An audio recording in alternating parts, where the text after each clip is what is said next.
Ladies and gentlemen, welcome to today's episode. Yeah. Ladies and gentlemen, welcome. Welcome to today's episode. Have we warmed up our voice? No. Let the verdict show we haven't prepared one bit. But when you got this shit, you just got it like this. I am who I am, cause I am who I am. We have gone the opposite way of this song. I am not riding this beat. Matter of fact, I am not even on the same street. Now we're starting to catch it like COVID. Oh, it's gonna get flat cause I mentioned the Chinese cooties. And it has nothing to do with the beauty of the Chinese people. They are great. I have supported you my whole life. I have given so much motherfucking money for your egg rolls. Y'all always bow, and I think that's great, and how I can adopt that into my culture. So I bow at times when it's not convenient. Yeah. This intro has been brought to you by someone who said something about Chinese people and is backpedaling so hard. But that's the climate, baby. That's the climate we're living in. Like Greta Thunberg, how dare you? How dare you ruin comedy? You can't tell jokes. But guess what, baby? The pendulum is swinging back, ladies and gentlemen. We are making America great again. Oh! He said it. He said it. Do I mean it like that? No. But what I mean is it seems like people are fighting back on the cancellation. They're not giving in. And you know what? That's fucking important and it's goddamn beautiful to be an American. This song is gone too long again. But fuck it. Hey. Yeah. But fuck it. All right. Enough. Ladies and gentlemen, I apologize. If you made it through that whole thing and this is your first time here, welcome. You got through the hardest part of it. We just ripped the Band-Aid off, baby. Welcome to Thursday. Welcome to Thursday. All right. I hope you've been having a swell week. It's great to have you here. I've never been more happy to have an audience here right now. Than right now is what I meant to say. But hey, by the way, let's have some bagels at the Bay. A lot of backpedaling going on in America. Big news, ladies and gentlemen. I know people have been on the fucking fence about it.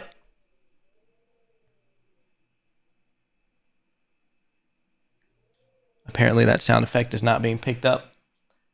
Great. My sound effects aren't being picked up by the recorder. Fuck it. We'll do it live. Here's the sound effect. Breaking news. Drake and Kanye have squashed the beef. Due to Jay Prince. If you don't know who Jay Prince is, get a book about hip-hop.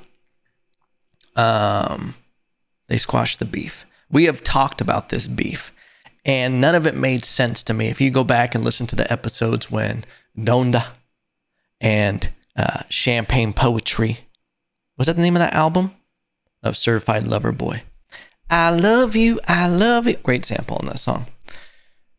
Album had, listen, if I'm going to be honest with you, each album, Donda and Certified Lover Boy, they have about 3 songs each that I can still listen to. Other than that, I'm like, this album doesn't really do much for me. I'm sorry. Maybe people are seeing something I'm not seeing. That's fine. That's a great thing about any kind of art. It's all up to the listener. It's all up to the person who's into that shit. I'm not calling it shit, but that shit. I don't know. But they had this beef, and we talked about it, and I was talking about how it didn't make sense. I'm like, why are you guys beefing? This was like, it's turned into just like high school gossip, where it's just like, me, I'm the greatest of all time. Man, we both make weird, soft songs, and neither of us have gang relations, but we got these fucking egos, and we're just going to beef over it. But here's the thing you got to realize, and this is what I've summarized it up as. It ain't no beef. And you know what? You can only do this trick a few times, and I feel like it's ran out. I think it's so convenient that Drake and Kanye out of nowhere have a beef when both of their albums are about to come out. All of a sudden, we're just going to cause a beef. That's literally, it's gotten so old. Like, this is what has always happened. Publicity stunts, doing this shit. Listen, we talked about the Sofia Yorista. Isn't it funny that urine is kind of in her name? She's like, yeah, of course I'm going to piss on people in my concert. And listen, after we watched, we talked about that on that last episode, I went back and watched it again. Not for sexual pleasure, but listen. There is a part of that video where that guy gets about 4 to 5 fluid ounces in his mouth and he just goes, like he can't take it. Listen, I think if you signed up to get peed on a concert stage, you're probably not there to like get gallons. Like, I don't think he realized how fucking ready to go she was for this shit. But that is a mind-boggling video. I'm just like, how is this still on YouTube? How is this not a bigger thing? People don't give a shit. They're like, wacky. And that's the injustice for the males in this society. But you would still rather go to a Sofia Yorista concert than a Travis Scott. I'll tell you that much. But this Drake and Kanye beef, I think it's all fabricated. I don't think they give two shits about what the other person is doing. You know, this weird slights. I don't know. Unless Kanye is that fucking crazy to where he really cares that much about whatever the fuck he cares about. I mean, he's shaving patches in his head. He shaved off his eyebrows. People were posting a picture of Drake and Kanye together. They're like, Drake and Kanye pose with Jay Prince. I looked at the picture and I'm like, where's the fuck is Kanye? All I see there is a goddamn molting cockatiel. That's what it reminded me of, because he shaved his eyebrows off. Fucking shaving spots in his head, like bald spots. And I'm like, oh yeah, I remember when my cockatiel got sick too. You know, that's what it reminded me of. I was just like, oh yeah, maybe it isn't an act for him. But I feel like it's hard because Kanye is a genius. Is he a genius in all these other aspects? I don't know. I don't think so. Is he a music genius? Is what he does, is that amazing? You've heard me be inside of his nuts. Inside of them. That's how far I'm on them when it comes to music production. The samples, the beats, even the lyrics. He got so good. I feel like he peaked at my dark twisted fantasy with lyrics. Graduation, phenomenal. Late Registration, there's such great songs, so unique. But I think he started just getting too out of his lane, and who knows, that's just, you know, geniuses go crazy. Do I think Joe Rogan gave him a little too much credit on his podcast? Was like, yeah, the way he thinks and blah, blah, blah. Maybe a little bit. But Joe could be right. He could be right. But I just think, you know, the point I was originally making was that Kanye is a marketing genius. He is. He knows how to garner attention, which is what you want when you have something coming out.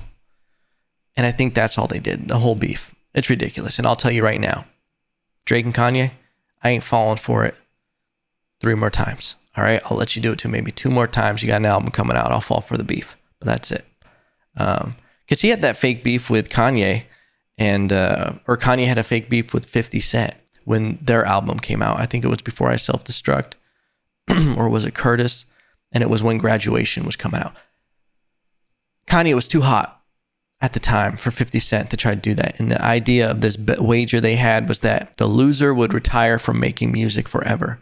So they created this big stake of one of them was never going to produce music. Then they even had press conferences and faced off like they were going to box. The album sales came in, I want to say, 50 Cent for The Landscape. It did great. I think he came in around 600 albums. Kanye came in at like 800,006. Listen, your boy used to be all about the numbers. I used to love, I don't know why, but I would just Google first week sales projections for albums when they would come out because I was just so fascinated by the marketing aspect of it. But I think Graduation had either 806,000 or 837,000 physical copies. And then I remember after that, I was pissed. I was like, fuck, 50 Cent's got to retire. I didn't want this. Why'd you do this, 50? He didn't fucking go anywhere. He was like, cool. Kept it moving, pimping. All right. But one of the things I was saying, it's kind of fucked up. The fans got so invested in it that I remember reading stories that fans were going to the stores and buying out all the copies to help boost their artists. Like people were posting like stacks of like 50 CDs to try to help Kanye. And you know, Kanye is great in the suburbs. You know, the white kids ate that shit up at the time. So they had more money, you know, they had more money. And I think that really helped bump the sales. But at the end of it, I'm like, dude, just fucking return them. It was obviously a gimmick. Ridiculous. Ridiculous, ladies and gentlemen. I loaded all these sound effects for you guys. And then it didn't even, it's not even working. And I came and paused this because I do this shit live. I don't give a fuck. All right. I'm trying to give you authentic, the real deal. Speaking of the real deal, terrible segue. Ooh. We got a trailer. Ladies and gentlemen, I don't know if you're balls deep in the Marvel universe as I am, but we got a new Spider-Man trailer and it is phenomenal. Phenomenal. Okay. I am here for it. I've always been here for it. And I used to be there for it. Keep up. Listen. It looks amazing. If you don't know what's going on in Spider-Verse, we are about to have a crossover. Okay. We are unlocking the multiverse. We are bringing in villains from old Spider-Man movies. We have the Green Goblin. Okay. William Dafoe is making a comeback. They're definitely going to have to keep him in the mask because he's going to be like, you know, I'm somewhat of a senior citizen myself. You know, got a little too old to play the role. And that's fine. That's life. But even the fact that they're doing this, they're bringing Jamie Foxx back. It's going to be phenomenal. Okay. And I think we're going to see a Venom crossover. If you watch the last Venom movie, the Easter egg scene where it showed him knowing who Tom Holland was on the TV, and he's like, I don't like that guy. It's just going to be phenomenal. And the coolest part about it is this is like what I wish would happen with movies, where you're just like these imagination, where you're just like, yeah, I wish they would do this. They're about to have Andrew Garfield and Tobey Maguire in this Spider-Man. Because if we're unlocking all these multiverses, we got to bring these Spider-Men into it. You know, Spider-Men, is that how you speak about a crew of Spidermans? I just think that's amazing. It's like, it's so satisfying in a weird feel-good way, you know, that we're going to have that kind of crossover. Because Marvel's been doing crossovers forever. You want to make my willy tingle, you just mention something from another movie, all right? And make it tingle a little bit, all right? But now you're going to bring different Spider-Mans from different franchises that are with Sony. Sony better not fuck this up, okay? This whole relationship that they got with Marvel. If you don't know what I'm talking about, there was a deal. So Spider-Man obviously is a Marvel character. Back in the day, if you remember like the original X-Men movies that came out, and I want to say like 2001, something like that, Marvel was doing so bad that they sold the rights to some of their superheroes to Sony and Fox. So Fox, I believe, got X-Men, which is why you saw the X-Men movies with Logan, what's his name? Greatest Showman. Anyway, you know who the fuck I'm talking about. And then we had the Tobey Maguire and the Andrew Garfield Spider-Mans, because Spider-Man, they bought Spider-Man from Marvel, the rights to Spider-Man. So it's almost like a weird lease. And then they did the movies. They were good. The Tobey Maguire movies were a smash. Andrew Garfield, Spider-Man, they didn't get the respect it deserved. Okay. And then when Marvel started taking off, because, you know, they had the first Iron Man, and then they did Captain America, I believe. Those started gaining so much momentum. And then there was all this demand for Spider-Man. And Sony, they basically started printing money for Sony just by allowing Marvel to use their own character again. Insanity that Sony just made up like that. They basically bought Spider-Man as if was an NFT and was holding it And then now it's just like, oh, we don't have to do any work, and now it's just appreciating in value. Yeah, phenomenal. And that was just for Civil War, and everybody got so excited. And I think the whole feud, if you don't know about it, Sony was about to take back Tom Holland and Spider-Man and be like, no, we're going to do our own Spider-Verse now. And I think it was just a ploy to get more money out of it. And I say, Sony, don't fuck this up, because it's slippery slope that we're on right now, where we're like, are we going to start fucking this up? Are you going to get your ego involved and be like, no, I can do this movie better? Just please don't. Just sit in the back seat and just let Marvel do its thing. All right? Don't mess this up for me. I'm counting on you. Okay? Ladies and gentlemen, moving forward, we got that out of our system. But real quick, worst moment, and I think what sunk the whole franchise is the way they did Venom in that third Tobey Maguire movie. Remember when they put Venom or Spider-Man in the black suit and then it got super goth? What the fuck? And all they did was comb his fucking hair down like an emo kid, and then he just walked around dancing. I thought it was a fucking joke. But Tobey Maguire really was trying to be that smooth. Fuck out of here. Your name is Tobey. Okay? Last name Maguire. You look like you eat mayo sandwiches. All right? You just look at him. Got puffy cheeks. Mayo sandwiches all day. Like you just eat that fucking marshmallow whip straight out of the can. I'm sorry, Tobey. I don't mean to go at you. All right? Don't mean to go at you so hard. But just don't mess this up, Sony, please. There's an article I saw. I gotta pull this up for you because this is fucking batshit crazy. Former heavyweight boxing champion Mike Tyson says he died while using psychedelic toad venom. Iron Mike Tyson is not one to back down from any fight or any dare, and that includes psychedelic toad venom.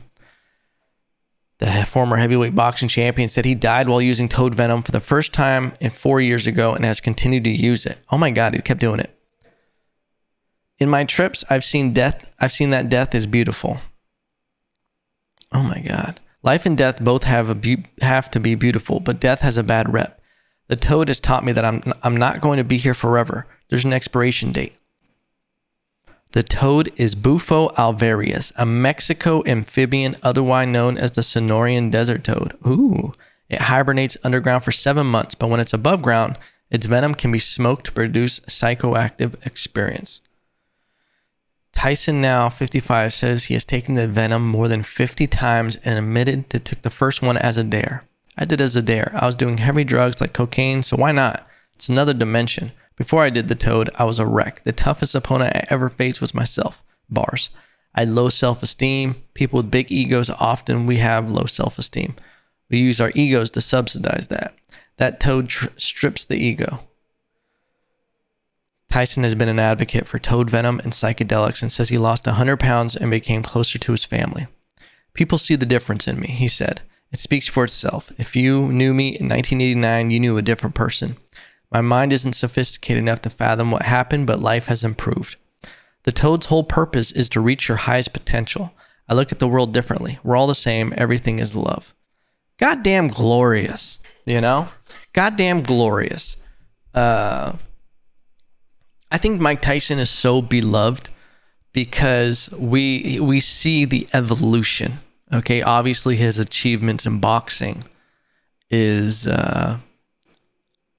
amazing beyond belief. Legendary status. Every now and then, I still go look at a Mike Tyson highlight video. Mike Tyson might be, he's one of the only heavyweight champions from the past that if you stuck him in there with a current heavyweight champion, it would be close. If you stuck him in there with someone who was around his, not his size, but within what heavyweight weights were. Because I feel like heavyweights have just gotten heavier and heavier. No pun intended. But his style, how fast he was an explosive heavyweight. And he was years ahead of everybody with the amount of research and philosophy he had with boxing. He literally was a savant. I don't know if anybody has been as much of a student of the game as Mike Tyson. Tyson Fury, ironically, same name. He was named after Mike Tyson. Amazing student of the game. If you hear Tyson Fury talk about boxing, he's a Rolodex. He's got it all. Encyclopedia, maybe might be a better word. But he's got it all in there about everything from different things in the history and everything. That's like one of those things, if you really want to learn something, you got to become a historian of it. And I think Mike Tyson, it's insane because his life is where he came from to where he is now is mind-boggling. The struggles of just being an inner city kid. And then I'm wondering if you don't know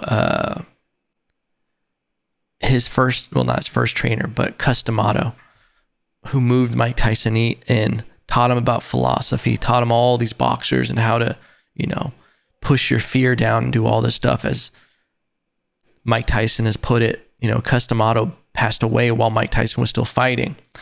And Mike Tyson always said that he turned him into a monster, but he passed away before he could tell him how to turn it off, which is like so profound because after Customato passed away, Mike Tyson that's when he got involved with hookers and drugs and all of that and went into the tailspin, you know.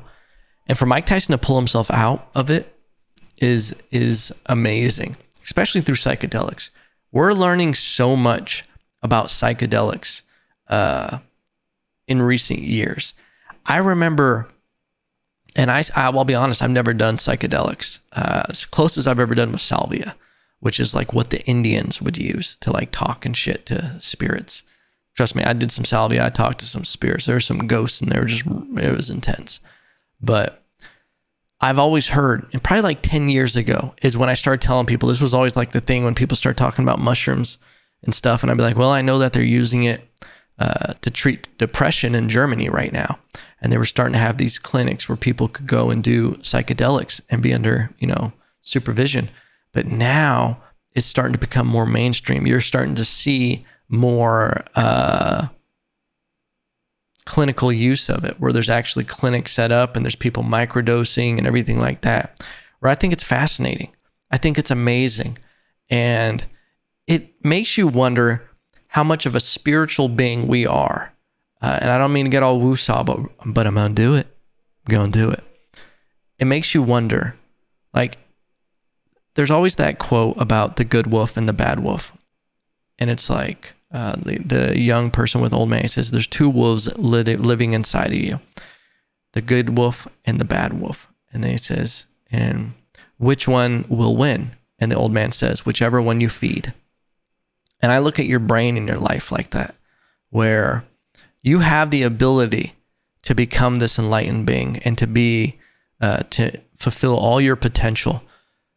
But life is not a fairy tale where that happens. You still also have the opportunity to become this terrible person and this toxic person. And I think there's things at work that you have to control that can lead you in those directions. And one of them, I think, is, you know, phones. Like, I think if you get too lost in social media, you get too lost in comparison and all these tools that are available that are almost like toxic and making you become a lesser human or not near your potential. I think there's things on the other side that can help pull you, you know, and you have to like pull away from those things to get to those things that are good. Like this morning, for example, walking my dog and we're just going, and then I'm like, oh, let me just check my email, look at my phone. And like I'm about to pull it out and I just go, dude, you can check it when you get back. Look at the sky, look at these amazing clouds.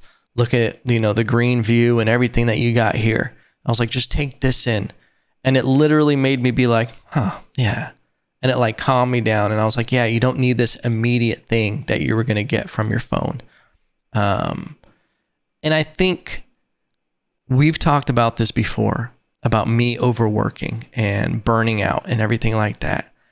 That's probably in some way connected to comparison, connected to this dumbass culture that we see online of everybody grinding, of hustling, successful, and blah, blah, blah. And you always got to be working. When in reality, those people probably aren't doing that, but it's also not just healthy, and that's not a well-rounded person. Like, that burns out. So I've been taking that approach to trying to do different breathing and, you know, looking at life differently, where it's not a FOMO race to the end, you know, just keep building it. Just keep building it. All right. A crazy fact, anybody who wanting to invest in cryptocurrency, I saw a thing that if you would have invested $100 a day for 60 months, no, $100 a month for 60 months, starting in 2017, your investment now would be worth $270,000. $270,000 off what is a $6,000 investment. And the way I look at that is, that's all it is just work. Is you just keep investing time and energy into what you want to build, and it pays off. Okay? Metaphor, bars, ladies and gentlemen.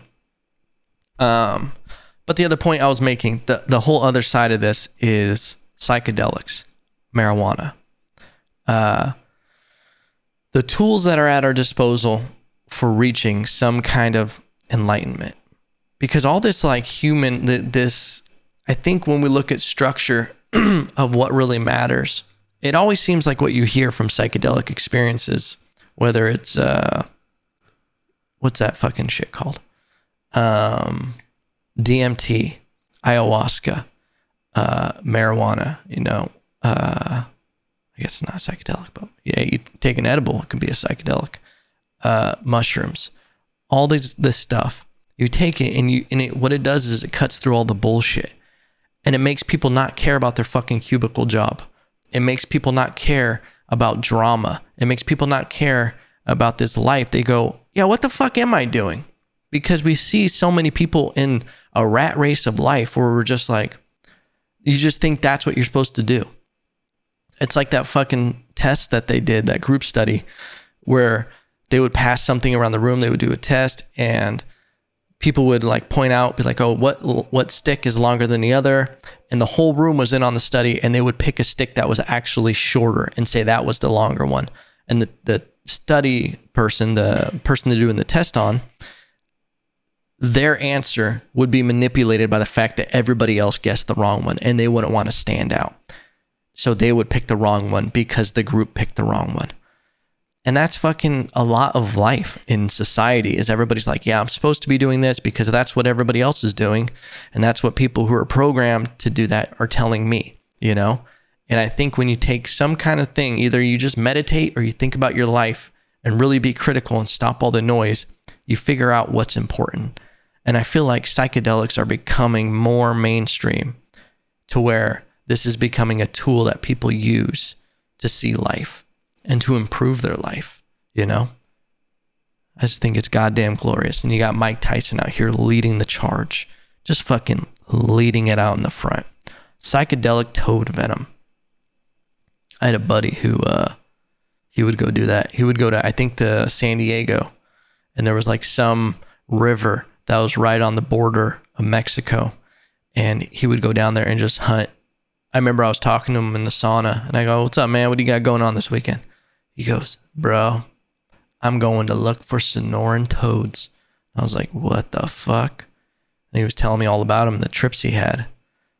And it's insane. Like, you literally hear people's lives changed from these experiences. And your boy has never done anything like that. But I'm interested. I'm interested. You know? I just think any kind of mental expansion. And it's shitty because how much we've been told all this stuff was terrible. You know? I think marijuana wasn't. I was just talking to someone about this. They use a marijuana in high school. You don't know what you're doing. Do I think high school kids should use it? No. And that's like the thing too, is like, you can have a drink as an adult. You can smoke a joint, you know, and just chill. And that's what it should be used for. But when you're in high school, you're like a baby rattlesnake. You want to use all your venom. So when you smoke weed in high school, you're trying to see the devil, okay? You trying to see the devil. You're trying to get as high up in the clouds as you can. You're not trying to, no, I'm just trying to relax, have a good day, bro. Do you know what people in high school tell you? If you're like, nah, man, I just want a little head. I'm trying to unwind a bit. You know, they'd be like, the fuck is wrong with you? Okay. So that's why I don't necessarily think this stuff is good if you're younger. But I think once you're an adult and you actually got to start figuring out who you are and what you enjoy, adding this stuff to your life, I think can be a positive thing. You know, I think it's important to experiment. Figure out what you want to do before you get so fucking far off that path. Figure it out young before you got to fucking break the mule's back to turn it around. Do I even know what that metaphor means? Never used it in my life. Pretty sure I just coined it. So ladies and gentlemen, this is the end of this episode. Okay. I just want to thank everybody who joined me here today. I hope you found something remotely entertaining, educational, every other word you can think of. Stupid. But I hope you guys have a great weekend. Okay? I gotta get serious for a moment. I love you guys. All right? Thank you for supporting the podcast, supporting Instagram.